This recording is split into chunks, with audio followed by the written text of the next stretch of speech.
1 minute. 1 minute.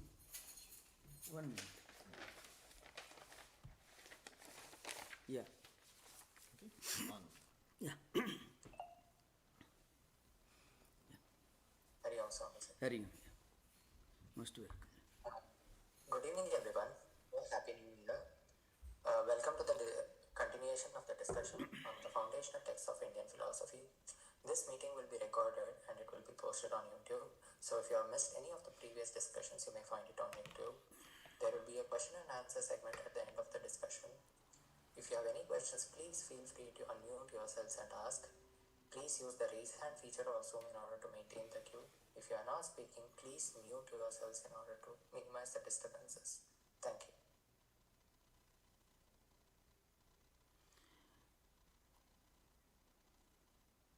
Recording in progress.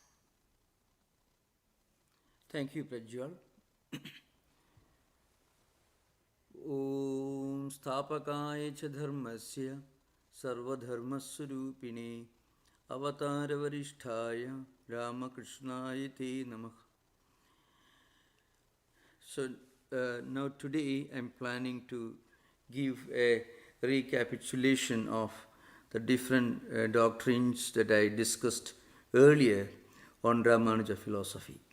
Because after this, we will enter into some very interesting dialectical views which are special to Ramanuja system from the next session onwards. So today I shall give a kind of informal recapitulation. So to give a background, you have to remember there are altogether 6 schools of Vedanta, and these 6 schools of Vedanta are Advaita, Viśiṣṭādvaita, Advaita of Sri Shankaracharya, and Visishtadvaita of Ramanuja, and then the tradition of Nimbarka, which is sometimes called Hamsa Sampradaya, the Rudra Sampradaya of Vallabha, Brahma Sampradaya of Madhvacharya, is a Dvaita system, and Chaitanya's Achintya, Bheda, Abheda. These are traditional names.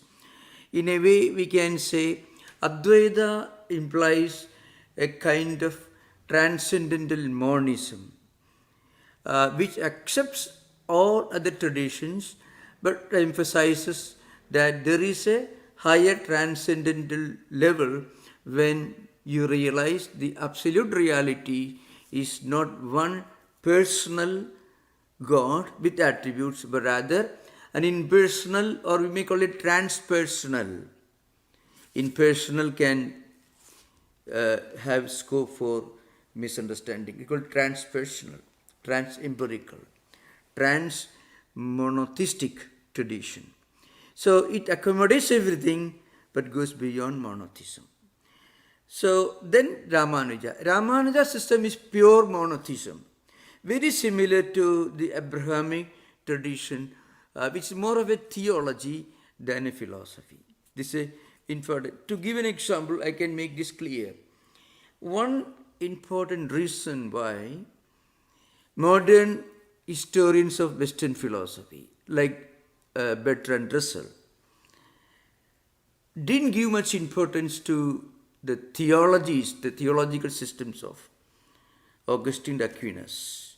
And sometimes they downgraded many of the theological systems as something inferior to philosophy.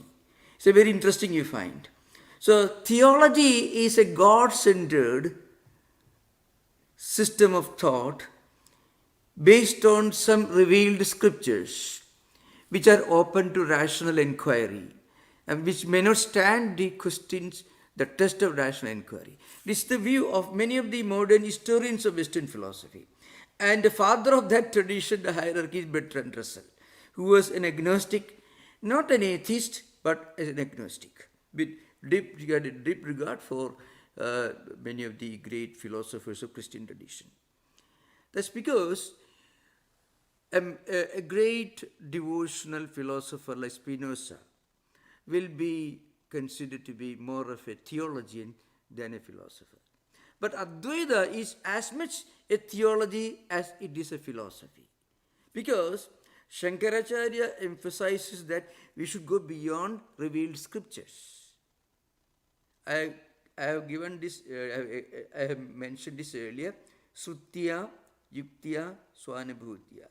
Okay, you listen to scriptures, the Bible, maybe the Saint Avesta, the Talmud, or the Torah, everything you read. But then you should use your reasoning power. Don't believe blindly. That is a very important point that Shankaracharya mentions. You listen to scriptures, Sruti, through revealed scriptures, then through reasoning, and then you should bring it into your life. Now, remember, in Christian theology also, this really happened, but it was not accepted or appreciated by the mainstream church. But in Indian system, it was the mainstream. Mysticism or going beyond books and beyond logic was the mainstream in Hinduism, especially in Advaita Vedanta. But in non-Ramanuja system, Ramanuja system is very similar to the theological systems of Abrahamic traditions and may not stand the test of inquiry by men like Bertrand Russell. So that is the special feature of Advaita. I am trying to give the distinct characteristics of Advaita in the light of Western philosophical or theological tradition. So the next one is Ramanuja. Vishnu Narayana, or Sri Lakshmi, Vishwakarma, Shatakoba, Natamuni. You can find a host of, let's say, one supreme Godhead and a number of his assistants and lieutenants you find in Ramanuja system. Very similar to Christian theology. And all the angels who sang and rejoiced at the birth of Jesus Christ, you can meet in Ramanuja system. So many of them you find. And then there is the Dvaita system of Madhvacharya. In Madhvacharya system, you'll find something very, very, unfortunately I would say, something very similar to some of the questionable doctrines, in my opinion of course, of Islamic faith, where there is a clear line of demarcation between this and that, black and white. There are some people who are eternal residents in hell. Even if they want to come out, they cannot come out. But Jesus Christ will, of course, will admit them if they accept Christ as the Son of God. If they take refuge in Jesus, Christ will accept. But Madhvacharya's God will have absolutely nothing to doing with that. He will just expel them because they are supposed to permanently reside in hell. Nitya Naraga Siddhanta, this is called in Sanskrit. The doctrine of eternal damnation, which is very special to Madhva system, Madhvacharya system in Indian philosophy. You don't find anywhere else this. Then we have Nimbarka, Vallabha, and Chaitanya Mahaprabhu. More or less very similar to they are almost similar because they all accept one aspect of Lord Vishnu as the Supreme God and all other paraphernalia of that monotheistic God you find. Now, I already explained this earlier. The Ramanuja system is sometimes called Ubhaya Vedanta. That's because, unlike Shankaracharya, Ramanuja accepts not only the Vedas but also some of the teachings of an earlier group of great devotees who mostly taught in Tamil language. And for those of you who are not familiar with Indian vernacular languages, Tamil is the second oldest language in Indian subcontinent. It's a Dravidian language. So you find in Shankaracharya system, he accepts only the Vedas. So almost like I would say Shankaracharya system is like a straight cut royal highway. He doesn't look left or right. He doesn't enter into any of the sidelines or bylanes. Absolutely nothing doing. There is a straight cut road, he goes. Ramanuja says not, no. There are some sidelines. You should also consider them as different options for traveling. So Ramanuja accepts this Nalayira Prabandham is called, 4,000 teachings of the earlier school of great devotional teachers. They were all great saints who belonged to the Tamil, the old tradition. In Tamil is the oldest of the South Indian languages. So a large part of today's South India had this Tamil as the lingua franca till maybe around maybe 9th century or 10th century AD. So Ramanuja accepts this contribution of the Tamil text. So it is called Ubhaya Vedanta. So that is one important thing. In the sense that he accepted two traditions. And some of his canonical works, for example, his own commentary on Brahma Sutra, which is called Sri Bhashya, his own commentary on Bhagavad Gita, and then Gita-artha Sangraha, which is a fairly small book, and then other great thinkers of Ramanuja system, of whom Sudarshana Suri and Vedanta Desika. Sudarshana Suri wrote a glose or tiga, or a small glose, small super commentary on Ramanuja's own Sri Bhashya, his commentary on Brahma Sutras, and Vedanta Desika, who wrote a large number of important canonical works in the Ramanuja system, who laid the foundation for the philosophical edifice of Ramanuja system. So, Talpirya Chandrika, Ishavasi, and so on. So, this is all about the canonical tradition of Ramanuja system. Now, coming again to another point, important point, I often, I try to make the Ramanuja system, give a clear picture of Ramanuja system by comparing it to Shankaracharya, because historically Shankara comes first, 8th century, Ramanuja 12th century. So Ramanuja gives a lot of importance to certain practices, external rituals and practices, and also certain external symbols. So you find Ramanuja's followers have certain mandatory rituals, putting the mark on the sandal paste or mark on the forehead, and then certain other, it's more like it is similar, very similar to a cult. That will make it is almost like a cult. You know what is a cult? A cult is a distinct group. They have their own strict code of conduct, practices, a hierarchy, and a very strong tradition of do's and don'ts. This is the speciality of a cult. The Ramanuja system is more of a cult. Now, a much more important thing, what is the distinct contribution of Ramanuja to Indian philosophy, or to the world philosophy, broadly speaking? I mentioned this earlier at the very beginning, the concept of self-surrender. This is articulated in a very graphic style by Ramanuja. You can find this surrender idea in many traditions, especially in the Christian mystical tradition. And I am of the view that I am not familiar with the original teachings of Russian mystics, but what we have access to the teachings of Saint Teresa of Avila. Though she was a Spanish saint, all her writings have been translated into English. So I would say Saint Teresa of Avila's concept of evolution, of going deeper and deeper, which is called inner castle, is in a way the most graphic description of this inward journey of a mystic, going deeper and deeper into his own or her own mystical experience of self-surrender and direct communion with the divine without the intervention of a hierarchy in the form of a church or a ecclesiastical hierarchy. So that's what you find in Ramanuja system. So you can directly establish a hotline with God, and this can be done through Prapatti or self-surrender. And he has given a very extensive, very scientific, very rational, and very psychological interpretation of this concept of self-surrender, which he calls Prapatti, self-surrender. So this self-surrender has got 6 components.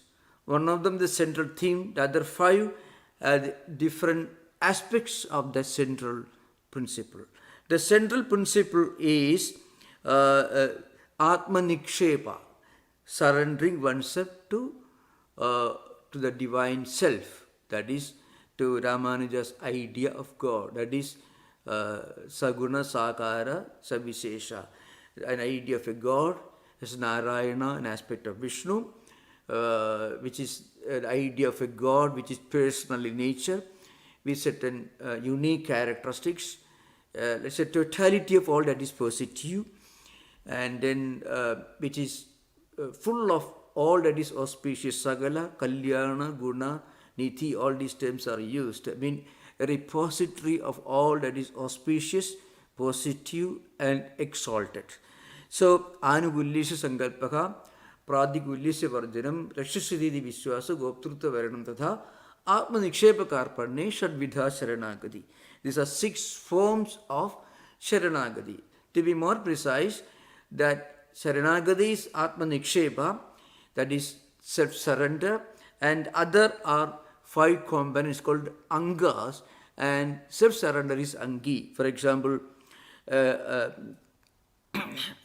doing or accepting, listening to all that is agreeable, auspicious, positive to your idea of God. So one should be very careful to avoid listening to anything that may shake your faith in God.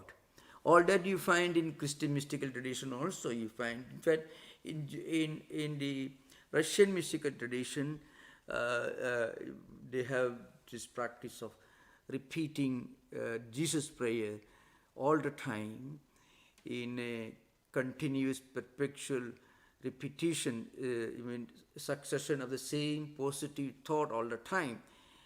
That's very important for a person who is trying to surrender God. So there is an element of risk in that. That's because if you don't repeat the name of God, then what happens? Negative thoughts may invade your mind and may shake your conviction. So there is a kind of insecurity. In Advaita system, once you have realized your essential identity with the divine, then there is absolutely no such thing as something that is disagreeable. That's why the second component in the self-surrender concept of Ramanuja is Pradikulyasya Varjanam, means avoiding whatever may be disagreeable or displeasing to God. So you should be always watchful about. You should be always ready to run away from a negative thought current. This in Christian tradition may be called temptation of Satan. So that's always the problem. The same thing, so always you should connect yourself to the divine. Augustine's that city of God, you can find one should always open our heart to the divine grace. So, Pradikulyasya Varjanam. In Advaita, there is no such thing as something disagreeable. What you consider to be disagreeable is a state of ignorance. So, you should not be always in a state of fear. Oh, will something happen to me that may shake my conviction? If such a thought comes, immediately we can dismiss, that thought. We need not worry too much about that thought. That thought is irrelevant. That's why in Advaitic spiritual sadhana, when our mind is disturbed, the disturbing thought should not be deliberately avoided, but should not be welcomed. You may witness. That means it becomes irrelevant. If you always are waiting for the invasion of a negative thought so that you want to run away from it, then mind will be always in a state of instability. On the other hand, If unwelcoming thoughts that you call negativity sometimes, if that comes, all right, you come and do whatever you want, but I am not bothered much about it. And these negative thoughts will stop coming. Advaitic sadhana. In Visishtādvaita, no, you should be very careful. Get away from it. Don't. So, the pradika ullisa vardhanam. And then, rakshasiddhi vishwasa. One should consider oneself to be totally helpless, in a total destitute. I mean, karpanyam it is called. Means you can't do anything. Everything depends upon God. Your own total helplessness. That often you find in Christian prayer tradition. I mean, you are entirely at the mercy of the Lord. That's part of the Jesus prayer in according to St. Paul's first episode. Have mercy on me, Jesus, Son of God. Have mercy on me. So you are always in a state of total helplessness. It's very similar. And then you should have strong faith. That is, it's called technically in the Vaishnavite tradition, it is called Mahavishwasaha. But in Goptrutta, that's a total faith. So Anugulyasa Sankalpa, Pradugulyasa Vardhanam, Rakshasiddhi Vishwasaha. So God will protect me. That is that. It's called Mahavishwasaha. God is the savior of all. Again, very similar to Jesus' prayer. Then, Goptrutta Varanam, God is the sole protector. Everything depends upon His grace. So, these 5 elements constitute the essence of self-surrender in Ramanuja's concept of self-surrender. In Ramanuja's system of self-surrender, articulated so graphically in his commentary works and also in the Gadyatraya, in Sharanagati Gadyam, means it is a book exclusively devoted to the idea of self-surrender. Sharanagati is self-surrender. And there is Sriranga Gadyam, Ramanuja's own deity or monotheistic God. That is the deity of Sriranga, the great temple in South India. So, this is a very, very important principle in Ramanuja, this Prapatti. And then, of course, just few more important things. Okay. Now, here one important thing. What's the difference between devotion and Prapatti?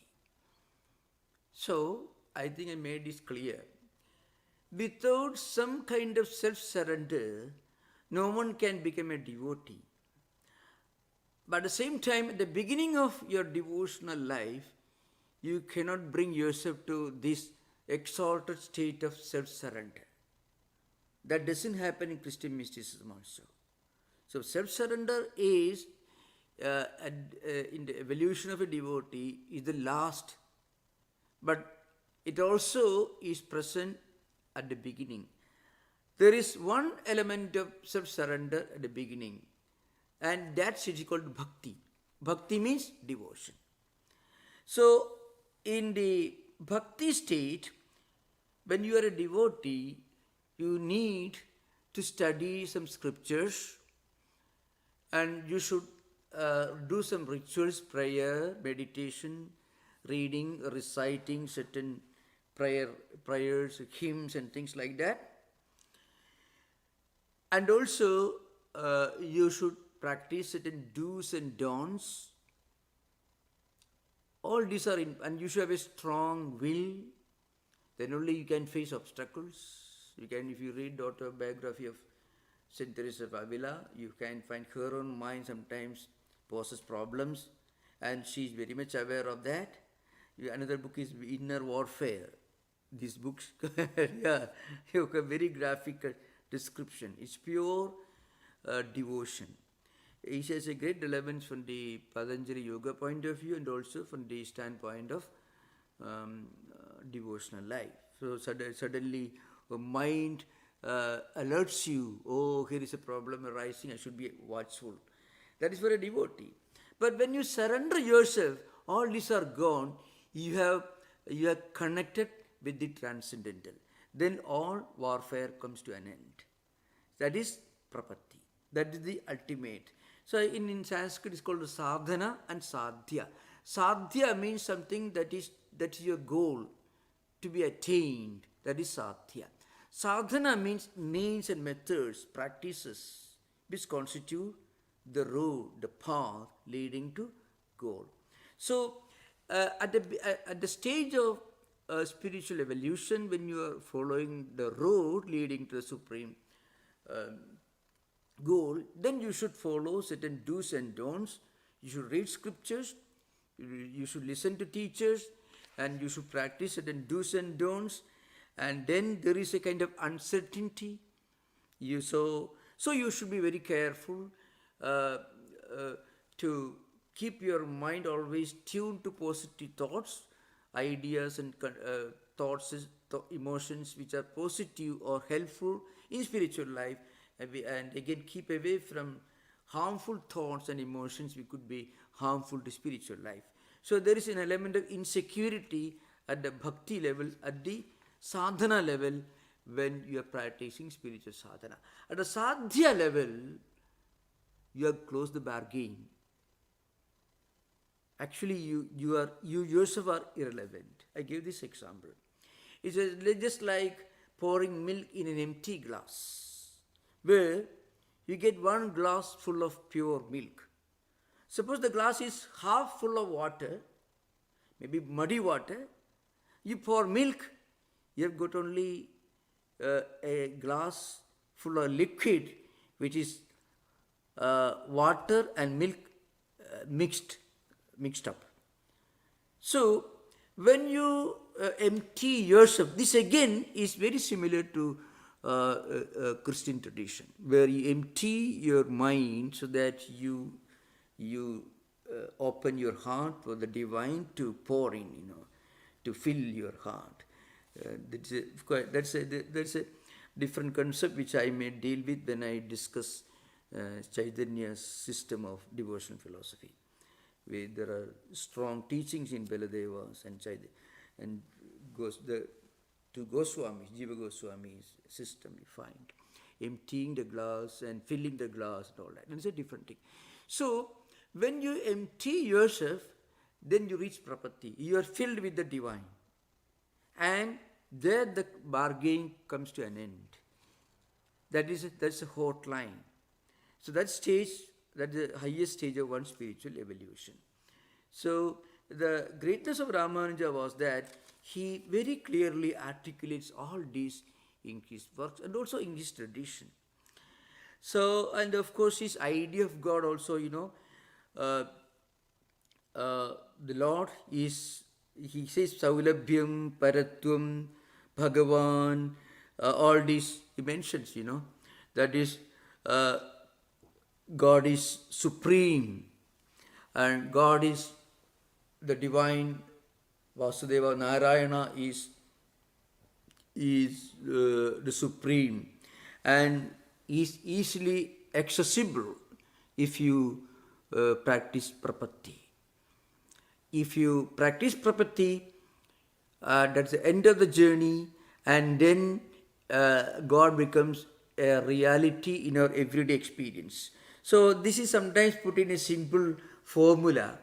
When it becomes a formula, there's the danger of it becoming mechanical process. Like going to a church every week and you confess, and next day, Monday morning, again you begin your previous life. It's every week a kind of license renewal.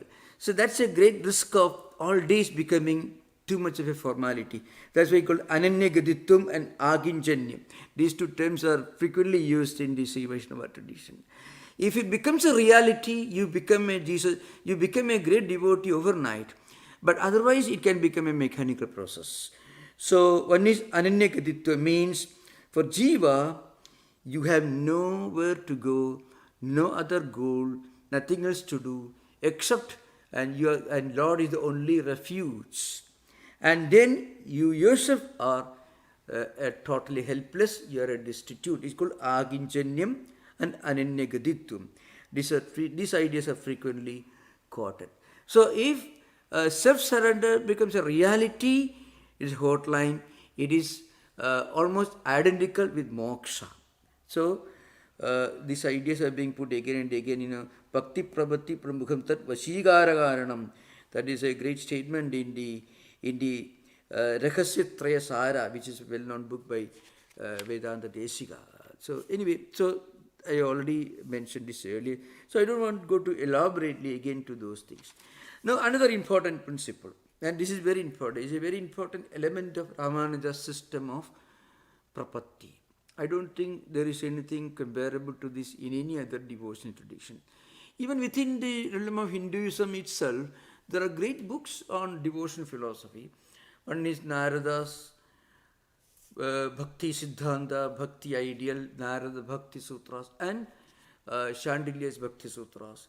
And also innumerable other books on Bhakti. You can find Bhagavata Purana is a very important, maybe the most supreme text on Bhakti as a supreme devotion philosophy. But then even there you don't find such a clear articulation. It becomes almost a deliberate process.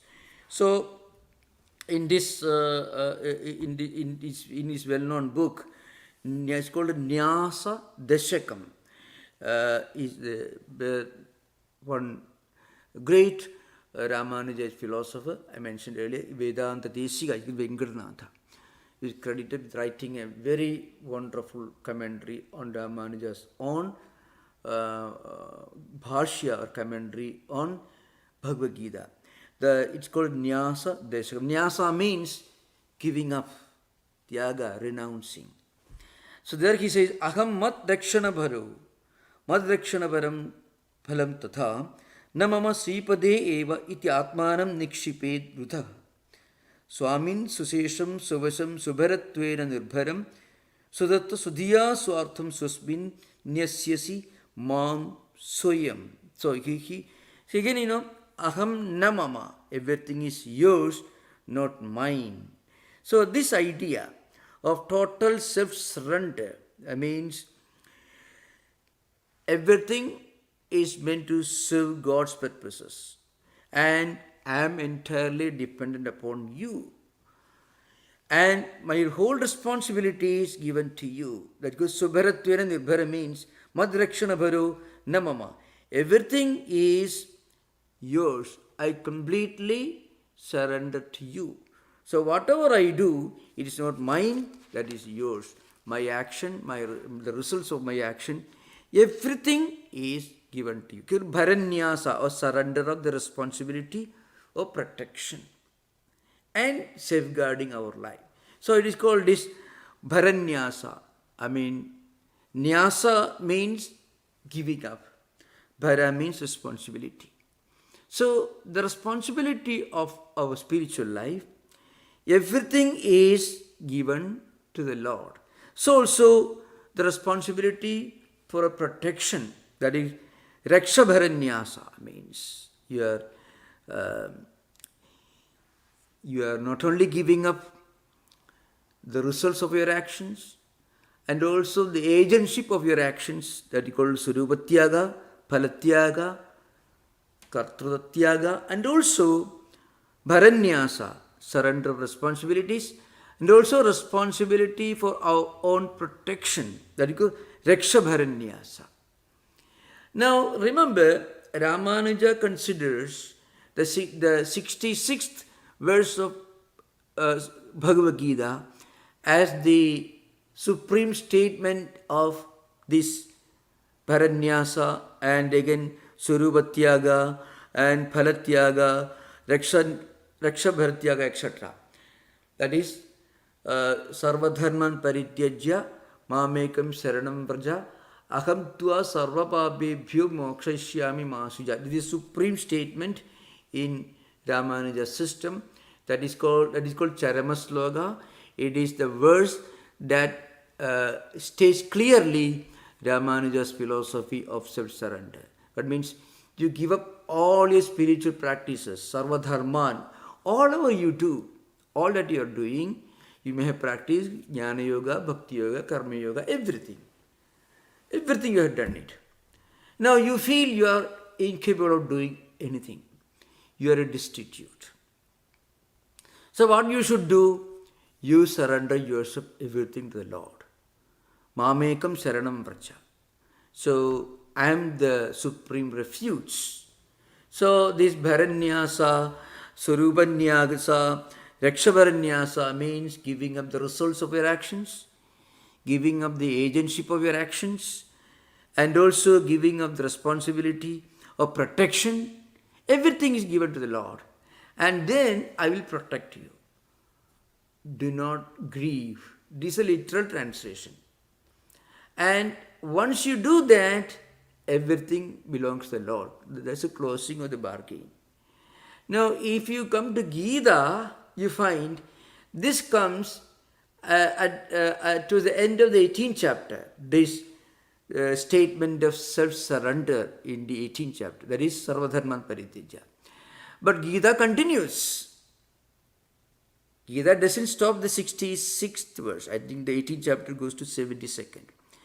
And then Lord Krishna finally he says, he asked this question, Kachideda Sudam Partha Taya Egagrena Chedasa Kachidajnana Sammoha Pranastaste Dhananchaya.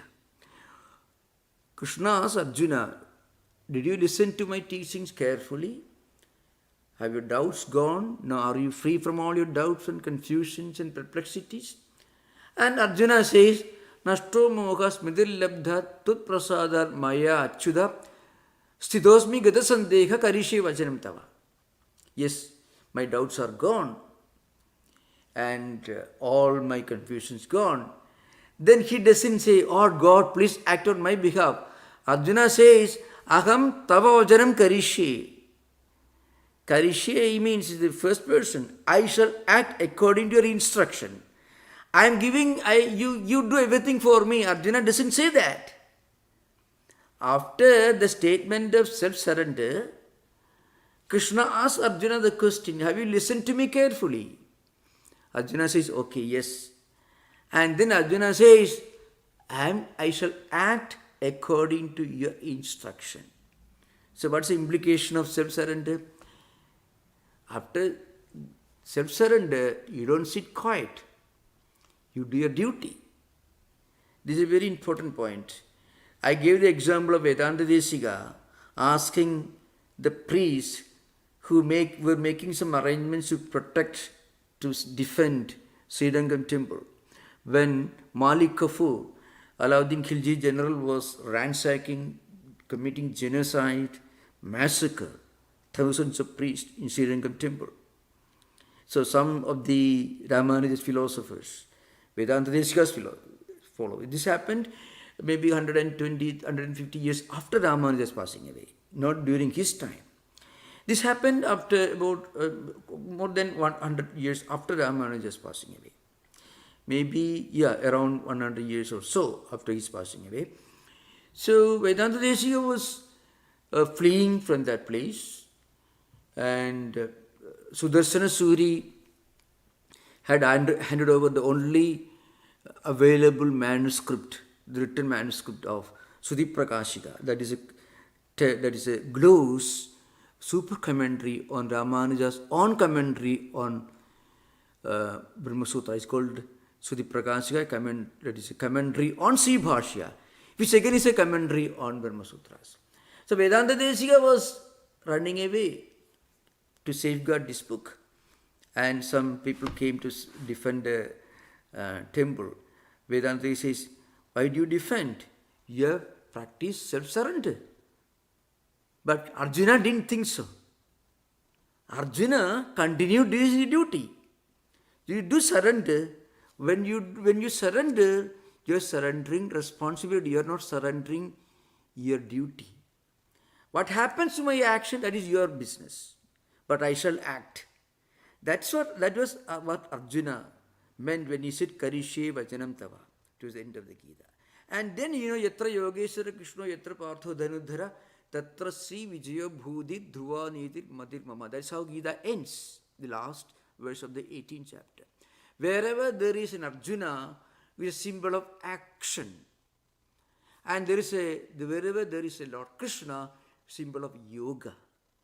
When they combine together, tatra sri vijayo bodhi dhruvanedi, there will be stable social order, there will be justice, there will be victory, there will be prosperity.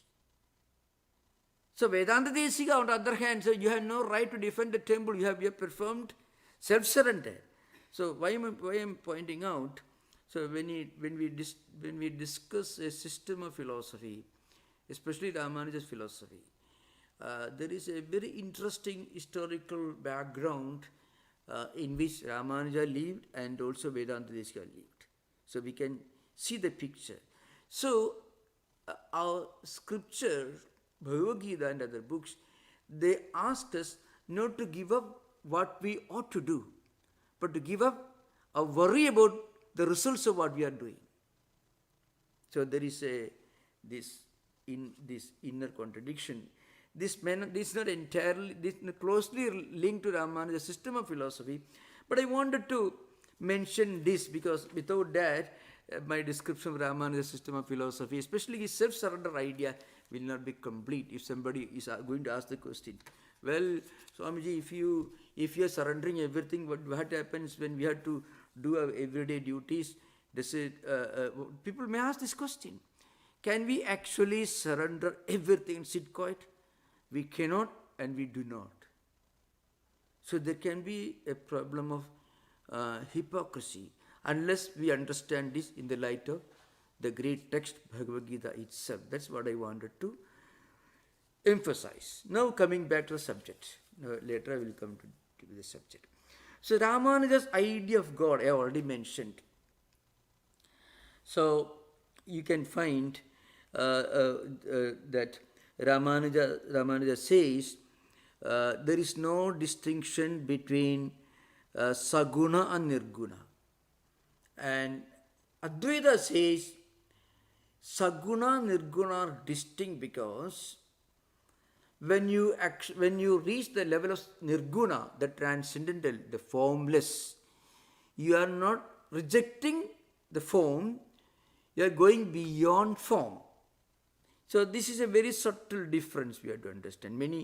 Most of the misunderstandings in modern world, where people sometimes say Ramanuja system is right, Shankaracharya system is wrong, or Shankaracharya system is right, Ramanuja is wrong. All these wrong ideas are based on one problem. If you accept one, it doesn't mean that you are rejecting the other. It is not relativism. Again, we should not understand. It's not a kind of lazy, relativistic interpretation of things. It is absolute principle. So Advaita transcends, goes beyond form, the idea of a God with form and attributes. Advaita does not reject the idea of a God with form and with attributes. The simple demonstration can be found in the very fact that Shankaracharya himself was the author of some of the most profound devotional poetry in Sanskrit, which extols the idea of God with form and with attributes. But he says one can and one should also try to go beyond form. And those who have read the life of Sri Ramakrishna, you will remember, Sri Ramakrishna was being taught, he was undergoing training under Totapuri in Advaita discipline. So Sri Ramakrishna did not reject the divine mother's image. Sri Ramakrishna went beyond that. So when the idea of God with form was still coming again and again, and Sri Ramakrishna found it difficult to go beyond, then Totapuri went round and took a piece of crystal and pierced on his forehead and asked Sri Ramakrishna to concentrate on that. Then what happened to Sri Ramakrishna was that his mind went beyond, but his mind did not reject. Because after that discipline, he continued his life as a great devotee of the divine. Shankaracharya wrote all the devotional poetry after reaching the Advaita experience. Remember that. He went to Kanchipuram and he recited Saundari Lahari. He went to Srisailam, Mahakalesha temple, he recited Sivaparadakshamaana Stotra. He was staying in Omkareshwar, the Yamunashtakam, and he was staying in Kashi, Gangastakam. So all these poems extolling the divinity of these auspicious river systems, which became auspicious because great devotees and saints were living in the banks of river Ganga and river Yamuna. You can still find. All that he wrote long after reaching Advaita experience. Remember. And he says, in one context, one of his well-known verse, he says, is a kind of, he puts himself in the position of a humble devotee and says, in my life, I did not recite your holy name, I did not take bath in the Ganga, I did not practice meditation, I am a sinner, please save me. He puts himself in the position of a humble, spiritual kindergarten child. This person, Shankaracharya. This he did after writing all the magnificent, highly dialectical works, classical works on Advaita, and then he writes himself, he puts himself in the position of a humble devotee. Oh mother, I did not chant your mantra. Sivaparadakshamaana Sutram. It is an apology, list of apologies to Lord Shiva. Oh, I did not go to Kashi, I did not put Bilwa leaf on, I did not chant your mantra. All that he does after Advaita. So that means, as a system of philosophy, it transcends. As an experience, it transcends. But in real life, you don't reject anything, you go beyond it. A professor teaching in Oxford, he cannot say, I've studied this alphabet when I was in kindergarten. No, I won't use English alphabet. How will he write his thesis?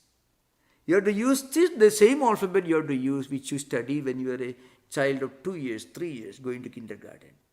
So this is an important thing. So that means, so Shankaracharya's system, it is a very complete system of philosophy. Remember, again, we should not get away with the impression that Ramanuja was wrong or anything. Absolutely no. Ramanuja was a great humanist. In Ramanuja, you find another aspect of this spiritual philosophy. That's all. That's the greatness of Hinduism. Hinduism doesn't say he is wrong and that's right. No, no, no.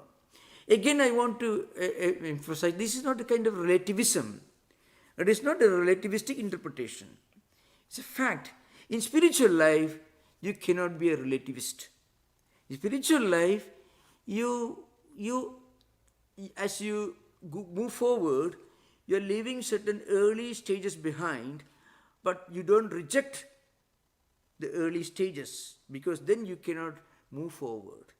So again, Ramanuja's system, he accepted the Upanishadic interpretation of Nirguna. At the same time, he says that attributes are only qualities and characteristics of the Brahman. They are qualities and characteristics of Brahman. Shankaracharya would say attributes are real only so long as you have not realized the attributeless dimension of the real. When you go beyond attributes, you realize that the spiritual reality cannot even be defined in terms of name, form and attributes. So he says, for example, third chapter, Sarvam Khalidam Brahma, Manase Vedamaptavyam, Nehananasti Kinchana. And again, you can find all these statements, if they are obviously Advaitic, but Ramanuja says, Surupa, Nirupana, Dharma Shabdaki, Dharmukhena, Surupamabi, Pratipadayanti, Tathaki, Sutrakaraka, Tadguna Sarattvatu, Tad Vyapadesha Prajnavati.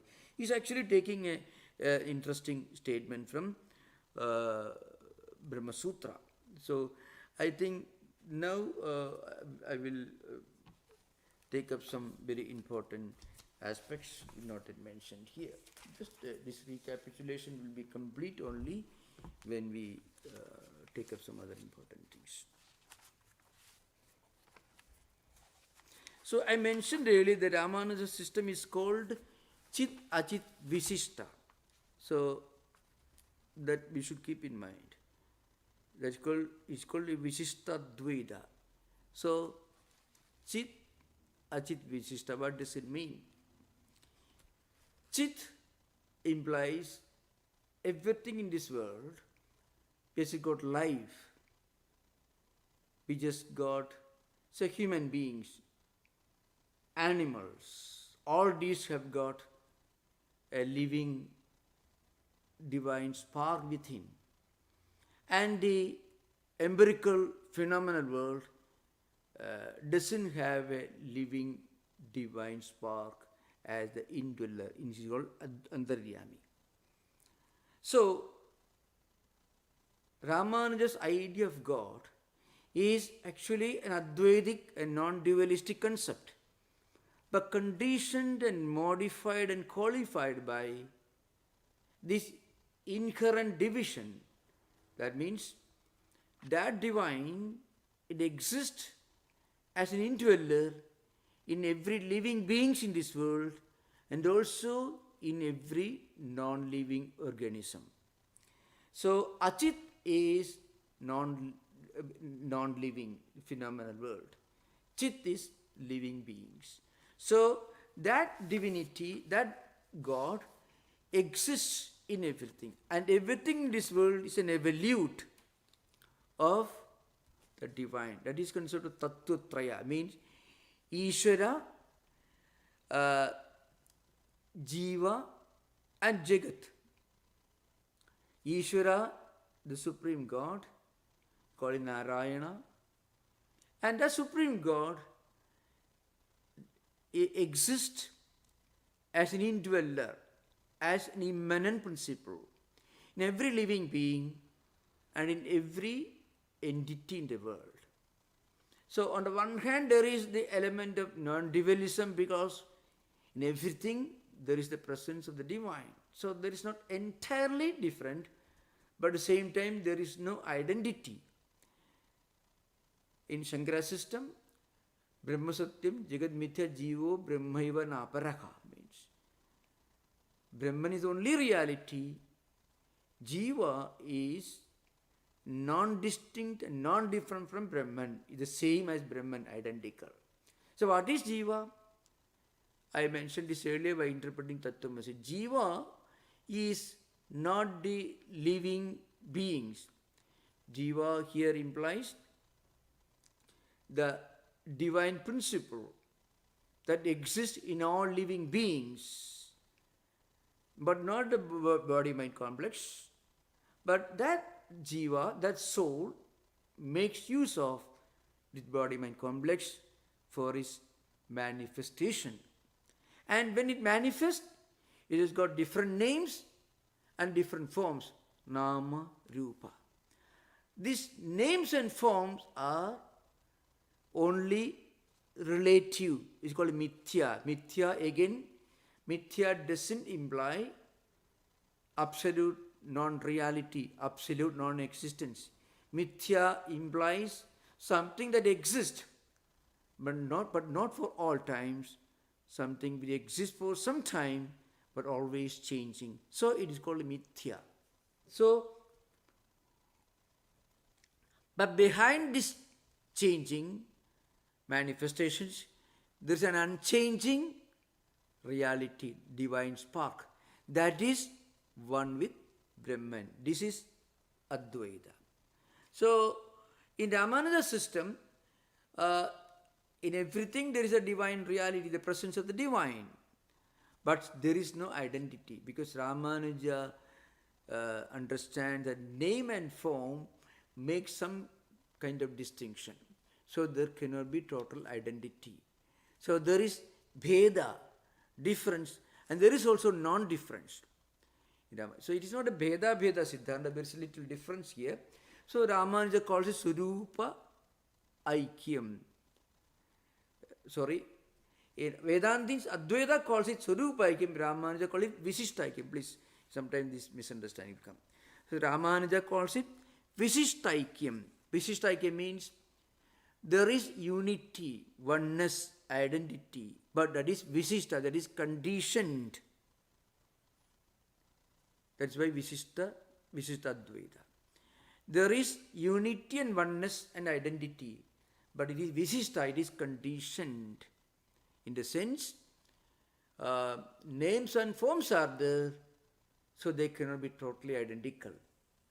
But at the same time, they are not totally distinct and different. So there is unity, there is abheda, there is at the same time distinction, there is bheda. Ramanuja calls it Viśiṣṭāikyam. In Shankara system, it is called Sarupaikyam. What is Sarupaikyam? Inherently, essentially, all these different ornaments made of gold, the necklace, the ring, all these are inherently, fundamentally, essentially non-distinct, because you remove all these different forms, the names also disappear, they become the same gold. So from gold you make rings and necklaces and different ornaments. You melt, it goes back to gold. So when you are wearing in your neck, this is a gold necklace, just has a different shape, rupa, and different name, nama, that is true. But then inherently it is not different from a ring that you wear in your finger. That's what Shankaracharya says. That is Sarupaikyam. Essentially, inherently, by the very nature, according to the pristine nature, it is the same. Ramanuja says no. Gold is present in necklace. Gold is present in ring. But still, they are different names and forms. So Ramanuja says there is unity because it is gold, but there is a distinction because it has different forms. So it's called the Viśiṣṭāikyam in Ramanuja, Sarupaikyam in Shankaracharya. So I think this recapitulation will continue because this phase should be made very clear before we take up the next subject. It will be dialectical. Now you can ask questions, most welcome. Thank you, Maharaj. I put my hand up first and encouraging everybody else to participate as well. But you mentioned early on that Ramanuja accepted some of the earlier Tamil texts. Yeah. And that's pretty, interesting. Yeah. I'm wondering about the character of those texts and whether they were devotional in character or whether they were focused on ritual and how much philosophy they may have contained. Okay. Now I must first of all, I must state that I have not read those books in the original because I don't understand the language. But I have read translations into my own vernacular and also into English. So based on my understanding, I would say they are deeply mystical and deeply devotional. More than philosophy, you find more of an intimate mystical touch in all of them, because they're called Arvars. They were all great saints, and some of them were even women. And so they were great saints, and they were great devotees.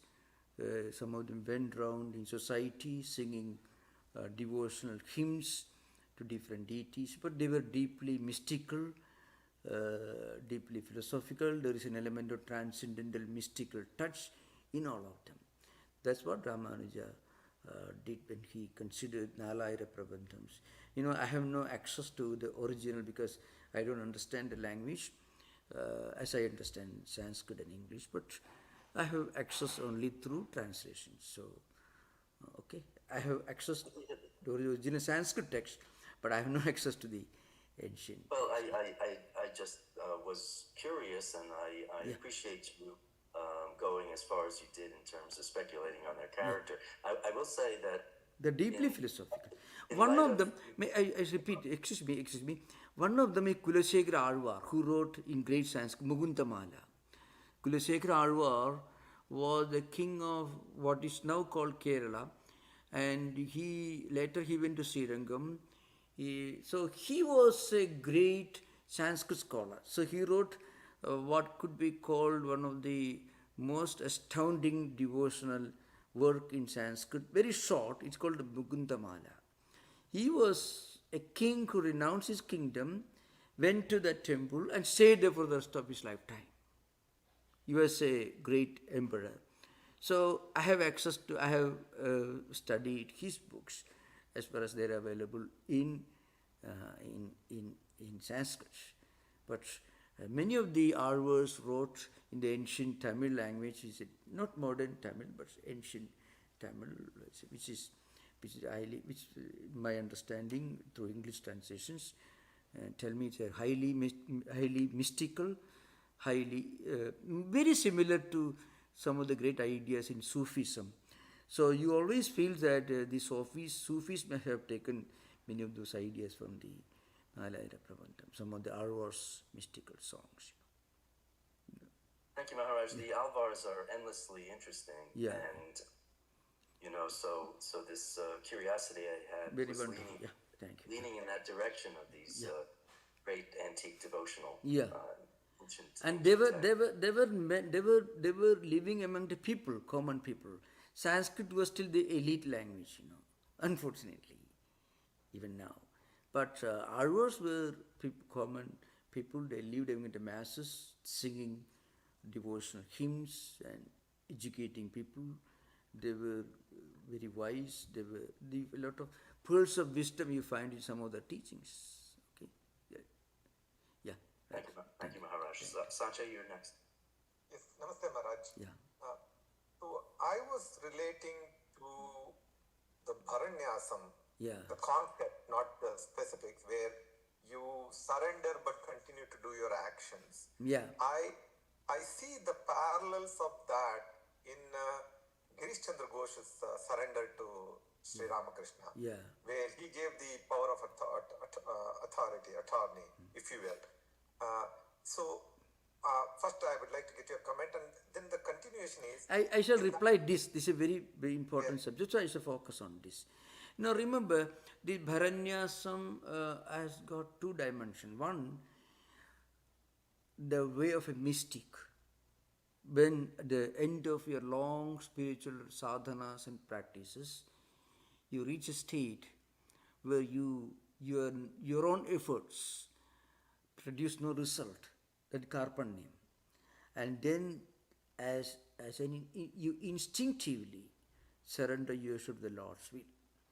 That did happen in the life of Saint Francis of Assisi. He was a soldier.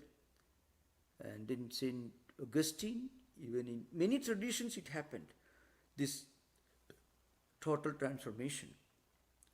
But then after total transformation, you find them acting very vigorously. Fine, surprisingly fine. So, this is a very important principle. So, surrender is not the end of human effort, but it is the end of human effort with confidence in our own ability. So, karpanya is a natural, instinctive recognition of the limitations of our own powers, in spite of our best efforts. You may be the most efficient person in the world. It happens in life. It happens sometimes in the life of great mystics. You did everything, but still you just it doesn't click, so to speak. It doesn't happen. And you know very well that it's not your fault. You have done your best. The circumstances are very, very conducive to producing expected results, but it just doesn't happen. Suddenly you feel there is an unknown, invisible hand, which is real, but you don't understand.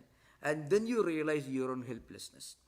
This happens not by making a statement before a teacher, as the mechanical process goes, as you know very well, but rather it's an inward, intuitive realization of your own helplessness and the presence of something and somebody higher than you who alone can fulfill that vacuum.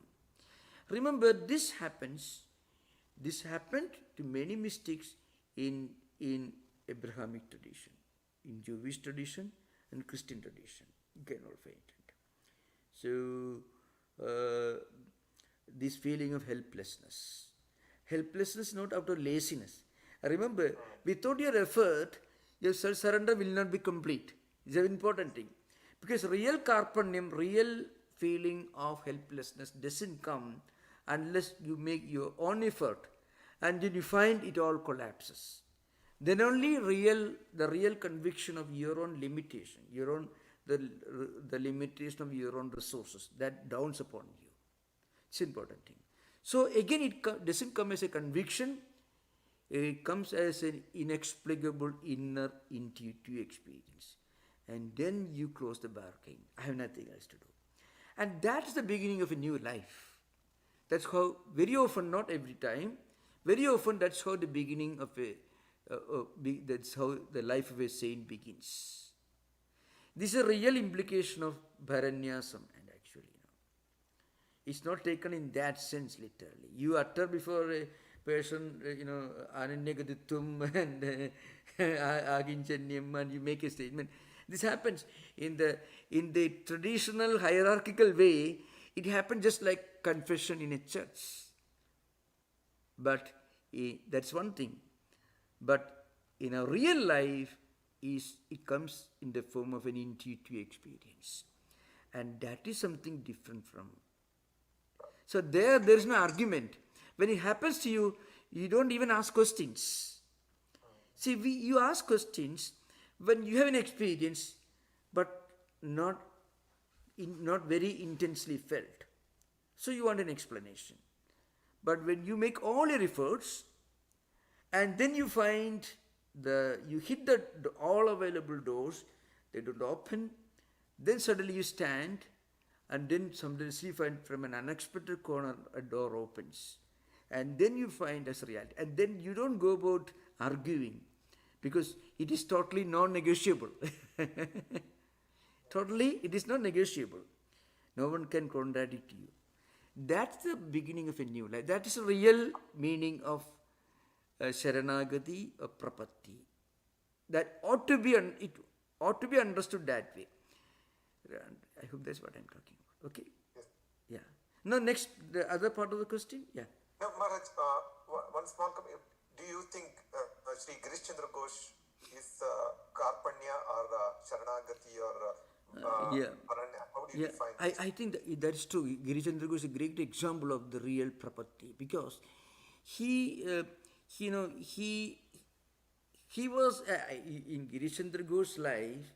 The interesting thing is, he knew that he was incapable of getting out of this terrible trap, this addiction to alcohol. Girish Chandra Ghosh's life. For those of you who don't understand, most of you will know, Girish Chandra Ghosh was a devotee of Guru Sri Ramakrishna.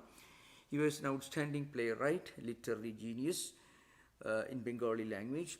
And he was, of course, given to alcoholism and other disagreeable practices. So at the same time, he had a desire to get out of this, but he knew he could not. And finally, he actually surrendered himself to Sri Ramakrishna. Now remember, Sri Ramakrishna says, if you are bitten by a cobra, then you don't struggle much after that. But you are bitten by a water snake. It's a problem for the water snake and a problem for the person who is bitten, So like that, Sri Ramakrishna was a great teacher. So Sri Ramakrishna was a great teacher. So Girish Chandra Ghosh could completely surrender himself to Sri Ramakrishna. And Sri Ramakrishna could transform his life. So actually Sri Ramakrishna's greatness as a teacher and Girish Chandra Ghosh's sincerity and honesty both played an important role in his transformation. Sri Ramakrishna himself says Girish Chandra Ghosh has some unique quality. He was not a hypocrite. He was a very sincere, honest person. He himself said, well, I can't give you a word, he said. I can't stop drinking, Girichandra Ghosh told Sri Ramakrishna. So Sri Ramakrishna admired his sincerity and honesty. Suppose Girichandra Ghosh had said, all right, tomorrow onwards I won't drink, and he knew he could not stop drinking, but he was honest enough to admit that it is beyond his ability. That's a real karpanya. So when karpanya comes, your own feeling, you're totally helpless, you're a destitute, then Atma Niksheba, self-surrender automatically happens. Again, this happens not as a conviction, as an inner, deeply felt experience. And that will be the beginning of a new life for a person who practices Prapatti. It's called Prapanna. Yep. Maharaj, in this pantheon of all Indian philosophies, it is not Nimbark and everybody, Yeah. it appears to me, please correct me, is that each stage is for different kind of people. When That's you true. talk about That's true. bad thought, it depends on the stage of the tendency or temperament of the individual. They all have value for various kinds of people. Now, if people like Sri Girichandra Ghosh and many of us, if when bad thoughts come, as you say, Shankara said, allows it, but because it doesn't bother you. But remember, that is for Advaitin. Advaita. And Yes, remember, every Advaita may not appeal to everyone. yes, So people, I tell you, I want to make this clear. People frequently ask this question, why so many philosophers? Then I tell them, it's a huge subcontinent with today has 1.4 billion people. And every village has its own temple. Every family has its own deities, its own room, worship room. And there is no one can say you worship this way. In India, in social practices, there are taboos, there are restrictions. But in religious practices, no one will blame you because you are worshipping Ganapati instead of Ganesh, instead of Subramanya. No one will bother you. It's left to you. There were exceptions in the case of Ramanuja, who was persecuted by a Shaiva king. There are very, very rare exceptions. Very rarely it happened within Hinduism. Just one exception in Indian history that you find is Ramanuja's own experience when his followers were persecuted by a Shaiva king, we call it Krimikala. He's a Shaivite king who persecuted Ramanuja's followers. But that is a very, very rare, exceptional incident. In Indian tradition, Hindu tradition, there was no persecution of any sect because they followed different deity, worship God in a different way. So this is the explanation for the mind-boggling diversity of systems of philosophy, different practices, and all that. Another thing, once you understand Advaita, then you can digest all this. Advaita is like a huge coat with thousands of pockets. So whatever you can carry, you can put in all pockets. There are many things can be put in if you have a big coat. If you have just one shirt, one t-shirt with one pocket, you cannot carry much. So once you understand Advaita, then you can accommodate everything. That's why in the Mandukikara it says, Susiddhanta Vyavasthasu Dvaitino Nishchita Dridam Parasparam Viruddhyante Tairayam Na Viruddhyate. This Advaita has no quarrel with anyone. Others who have just one path, they fight among themselves. But Advaita is a big coat. You can put Ramanuja system in one pocket, Madhva in another pocket, Sankhya in another, Buddhism in another. All right, you don't worry because you can still accommodate many more things. So once you understand Advaita, then study other systems of philosophy. You have no problem, no conflict. Okay, yeah, next question. Sri Ram, please proceed. The Visishtādvaita is the followers of RāMANUJA'S, who has Tamil scripture. I presume they still accept Veda Pramana. Which one wins? Veda is always supreme? No, the Ramanujas believe both are equally valid testimony. Both are Pramanas. The Nalayira Prabandhas and also this Shruti, what you call, so Vedas. But the point is, outside that particular region, people may not have access to this original vernacular devotional literature. But Vedas are studied and taught and contemplated upon by people all over India. That's why, that's the only difference. So it's called Ubhaya Vedanta. Actually, the teachings of the great Arvas were all, they were not in contradiction to the teachings of the Vedas, not at all. They were not in contradiction. Many Advaitic truths can be found in all the Arvas teachings you find. So Ramanuja, Advaitic teaching, Visishtādvaita, but mostly they were devotional, so closer to Ramanuja's system.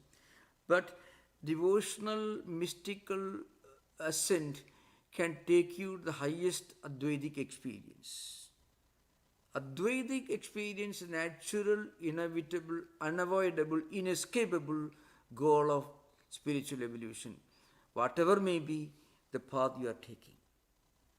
Not Advaita philosophy, but Advaitic experience.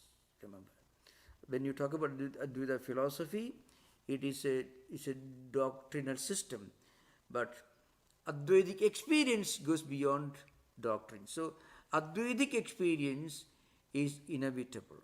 That's why in many of the mystical poets, mystical writings, at some stage there is this feeling of identity. Even Ramanuja's system is a kind of Advaita. Ramanuja's system was a kind of Advaita only. You have Visishtādvaita.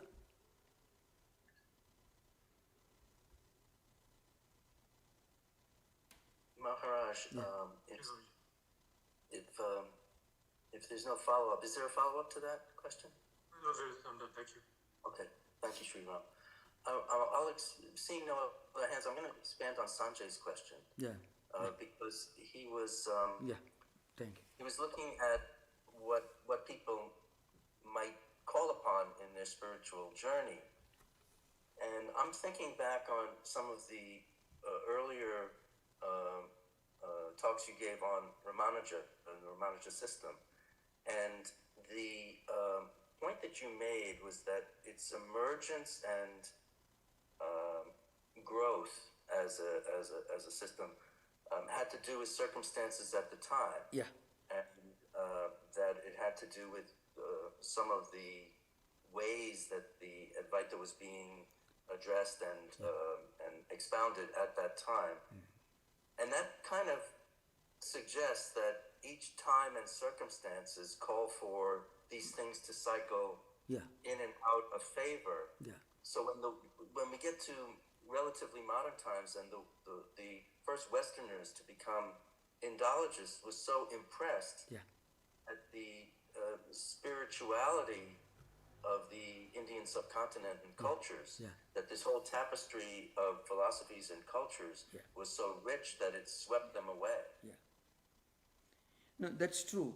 What astounded them,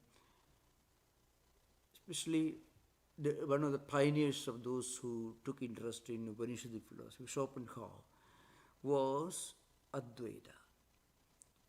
For the simple reason, and Swami Vivekananda makes this clear and he explains this interesting point. He says, why he preached only the Upanishads and non-dualistic philosophy in America and Europe. Because Swamiji, when he went back to India, many of other followers of disciples of Sri Ramakrishna questioned him. You did not teach Sri Ramakrishna's teachings and you did not preach Sri Ramakrishna. You taught Upanishads and Vedanta. Then Swamiji mentioned, he explains this, he did not bring Sri Ramakrishna's name, because if he had come to Chicago in his first address and mentioned Sri Ramakrishna, people will think, oh, here is a great saint from India. We have also made great saints in the West, so many Christian saints, mystics, just like one of those saints. So they will not take it very seriously. But what Swamiji did was, he put this Advaitic ideal which cannot be found in any other system of philosophy. Suppose Swamiji had taught Ramanuja's system. Here, no. It is not very different from the teachings of Spinoza, teachings of Augustine Aquinas, the same belief in the sanctity of revealed scriptures, the finality of Jesus Christ, and the finality of Ramanuja's own God, Vasudeva Narayana, all that is very identical. And a church and a congregation, a hierarchy, all that you find Ramanuja's system. But in Advaita, there is no such hierarchy or system. Anyone can experience this inner divinity that is present in all of us. For that, you don't have to go to India. You don't have to learn Sanskrit. You have to think. If you practice, say, karma yoga, doing everything that we do without expecting any selfish results, then one day our mind becomes pure. Then we start thinking, what's the real nature of this world? Remember, if you start with the anthropomorphic creator God, it's very, very simple. It's almost very simple. Any kindergarten child can understand. God one day sat in the morning, created this world and all these different animals, everything, finally man, and told man, you be the master of the entire creation. It's very wonderful. But instead of that, you're turning the inquiry in the other direction. What's the nature of this world? What's its nature? What am I and who am I? What's my nature? What's my real nature? This inquiry done through meditation will one day help you to realize your true nature. And that will result in a deep spiritual mystical experience that you and everything in this world, everyone in this world is a manifestation of one divine, impersonal, transcendental reality. In that respect, the whole humanity is one spiritual family. Even non-believers, atheists, agnostics also belong to the same divine manifestation. Not just those who accept God as defined in a particular book, but those who reject God also belong to the divine. So this kind of highly universal, very universal, accepting all religions but going beyond them all. Again, it is not relativism. It is not relativism. Swamiji articulated this very emphatically. It was that which Schopenhauer found in the Upanishads. So Schopenhauer writes that he felt it's a journey of his own spiritual life. Here is a non-Indian, non-Hindu, who had never been to India, who had not read Sanskrit, that he only read a translation. What happened to Emerson, who had only read Charles Wilkins' very inaccurate, imperfect translation of the Bhagavad Gita? There is enough for Emerson to write Brahma, which is actually, roughly speaking, is an English presentation of one or two verses in the second chapter of Bhagavad Gita. And Thoreau, Whitman, all others you find. So where is this attraction? Paul Brendan, living somewhere in New York, suddenly happens to read something with Ramana Maharshi, and went to India, never looked back, and spent all his lifetime to spread this Advaita teaching of Ramana Maharshi. Now, that kind of thing may not happen. And again, without fanaticism, you don't have to give up your own religion. As you turn to Vedanta, you go deeper and deeper into whatever tradition you are born into. So this is very important. In Ramanuja system, you have to put this mark in a special manner. There is a, you know that, all of you know that. There are certain rituals you have to follow. Those rituals do have a significance. I fully respect and admire and revere those practices.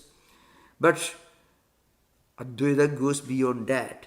It doesn't reject, but goes far beyond that.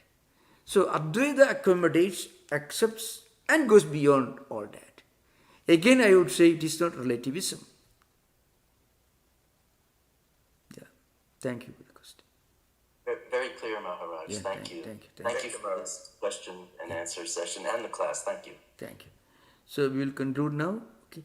Maharaj, I just want to mention that I'm in Chennai now and it is Pongal Sankranti today, so I want to wish everybody So happy Pongal. Happy Pongal for you. Sankranti. Yeah. Yeah. Wonderful, wonderful. Thank you. So thank you. Okay. Thank you. Om Shanti Shanti Shanti Harihi Om Tat Sat Sri Ramakrishna Arpanamastu. Yeah, thank you. Recording stopped.